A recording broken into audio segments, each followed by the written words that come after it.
are about 12 hours away from the impending MLB lockout, and that means we got to do a free agency update. Number one, James Paxton signing a contract with the Boston Red Sox. Now, this deal is a one-year, $10 million contract. However, it has club options for 2023 and 2024, and this makes a lot of sense for these Red Sox because they need pitching bad.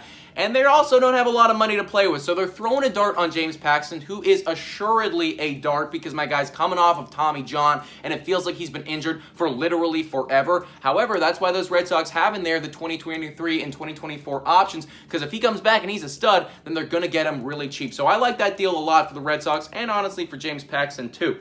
Moving over to the LA Angels now. They are looking like they're going to sign their closer, Rafael Iglesias, to a 4-year, $58 million contract. Iglesias was amazing last year, guys. He had 34 saves, and now he's going to get paid like one of the top-tier closers in the game. LA Angels, they are desperate for pitching, and they might as well hold on to one of their only studs that they have back there, Iglesias, and just keep him there closing out games for time. A team that's not going to be holding on to their guys right now, the Cincinnati Reds. It looks like they're here and they're going to be trading literally all of their pitchers. I'm talking Louis Castillo, Sonny Gray, Tyler Mahle. That's their rotation basically, and they want to get rid of all of them. They're on the phone. They're calling up teams right now. Now, it hasn't been reported which teams are on the phone with them, where they're having serious conversations, but these are all really good guys, and they're going to get the bag for them as far as trade potential and prospects go if they get rid of them. So I think the rebuild is really starting for those Cincinnati Reds right now. Another pitcher that we posted a podcast on yesterday, Yusei Kikuchi, and the Toronto Blue Jays and the New York Mets seem to be the finalists for this guy as far as free agency goes. Now, he had a bad year last year, guys. We broke it all down on our podcast, but he's definitely a nice, juicy dart throw. He has upside. He could be good, and I, for one, would be really down if the Blue Jays go get him. He's kind of like the Steven Matz replacement. Mets, you've got way too many people already. You guys don't need him, okay? You got Max Scherzer, so relax. Let us have this guy. This one's really interesting.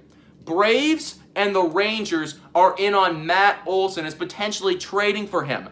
The Braves and the Rangers, I never would have thought that. For one, the Rangers have lost their minds completely. They're just getting everyone they can. They're like, we're just going to buy a team. We're going to win a World Series. And honestly, if you guys do that, then respect.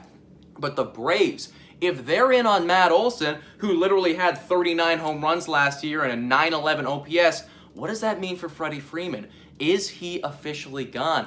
Well, that's why we have the rumors about the Blue Jays and the New York Yankees deeply involved in the Freddie Freeman conversations right now, something that I never thought would happen. I mean, Yankees, I kind of understand it, but Blue Jays, we got Vlad over there, so I'm very interested to see what happens with that. Honestly, my number one concern, we cannot let him go to the Yankees. If we need to get Freddie Freeman just so he doesn't go to the Yankees, fine, do it. Vlad, you're playing third base right now. We just cannot allow the New York Yankees to get hold of Freddie Freeman. Keep it on the Blue Jays train and all of the guys that we're involved in right now. Kris Bryant, baby. Kris freaking Bryant is a guy that we are apparently really involved in and finalists for with the Seattle Mariners. Again, a dude I never thought that we'd be in on, but he's amazing, guys. Kris Bryant's former MVP. He was an All-Star last year. He was an All-Star 2 years ago. Kris Bryant is a dude who, if you get him, he is just going to be so good for many years to come. So honestly, I would be down for some Kris Bryant.